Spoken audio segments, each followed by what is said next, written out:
So this video is a sort of how-to for this website called Trello. It's also available as an app. So Trello is this website that lets you organize your ideas, projects, assignments, etc. I mainly use Trello to organize the books I want to read, have read, or own. And as you can see, I have 13 boards, and all those boards are labeled after genre. So I'm going to show you my fiction one first.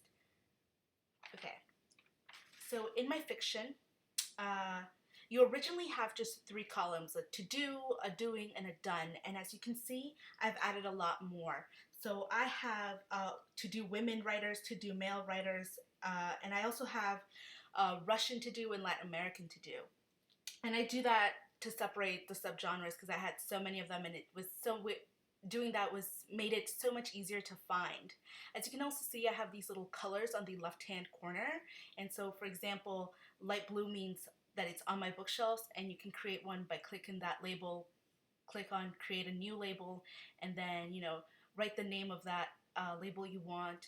For me, I put on my bookshelf, but you could just be whatever you want it to make, and then you can choose whatever color, even no color, but I really wouldn't recommend that because then you can't see it, so what's the point of the label? Anyway, as I said, light blue means that it's on my bookshelves. And then moving on to dark blue, that means it's in storage. So I own the book and it's still in my possession, but I put it away. Red means, hey, I don't have that book anymore, it's donated and sold. I also have these little comments, and I just use comments to be like, hey, I checked out this book from the library, and that's how I use it. Moving on. Okay, so as you can see, I have my boards here again, and this one is academia, philosophy, and spiritual reads, so that's how I divide it. All my books are in alphabetical order. There's no option to do that, so you have to do it by hand. This one's essay and short story reads.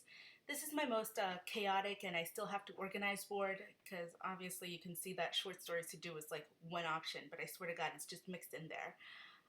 So yeah, that's that one. The next one is graphic novel, comic books. Again, that's just how I divided it. Then there's Inside Authors' Lives, and this one has autobiography / memoir. I also have biographies and the author collected letters, and again, all alphabetical. That should have gone on nonfiction, and they were together, but I decided to take it away. So now I have nonfiction has one that's history, politics, events, culture, writing about writing, and guides. And as you can see, now I have different colors.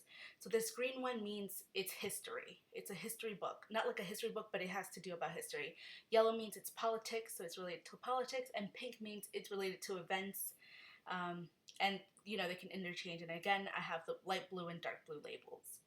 The next one I have is miscellaneous readings. So this is like creative books, coffee table books, stuff that I'm not really going to read that much. This is just if I come across it, if I want to buy, spice up my bookshelf. Next one is mystery, thriller, and horror. And again, you can see that is the same. Then there's plays and scripts, and I have a to-do, and then I have a Shakespeare. So as you see, on the last one I had Stephen King, and this is Shakespeare. So I divided it into, hey, here's one author that I have a lot to-dos, and so that's why it has a special place. Now poetry, again, it's like fiction. So to-do female poets, to-do male poets, and then completed, collected, selected works. It's all mixed up, but again, they're all in alphabetical order, and that's why I organized it. And again, they have those little blue labels. The next one is quick reads. Okay, so quick reads is a special one. It's usually there just when I don't have a book on hand. So let's say I'm waiting for a prescription or whatever, or I'm on the train and I don't have a book. I go to quick reads on my cell phone because it has an app, and I could do, pick from a myriad of choices. I have to do short stories, to do essays, and then gothic, paranormal, scary stories. So you see, I can click on it and it has a link. So that's why they're quick reads, because I can easily go on it.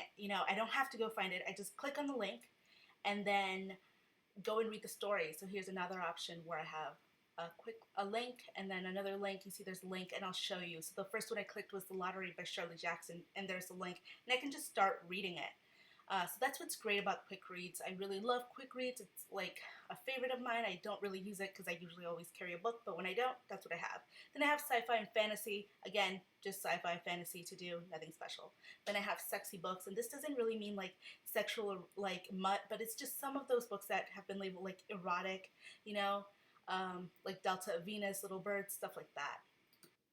So here I'm going to show you how you can search for books in case you ever want to, you know, or whatever you're searching for. But I usually, when I go book shopping, I'm really looking for, do I own this book? Do I have it in my bookshelves? Have I read it? And so I'm going to show you how to do that. So you go to the search bar, I'm putting in Confederacy of Dunces, and I see the light blue label, so I know I have it. I'm going to click on the card, and again, it just says, yes, it's on your bookshelf. I can also do that with, let's say, a book I don't have. Like, let's say I'm at a bookstore and I'm like, do I have Romola, right? And I'll click it and I see the label's missing. I can again click it to make sure if I have any notes on there. It's like, nope, I don't own the book.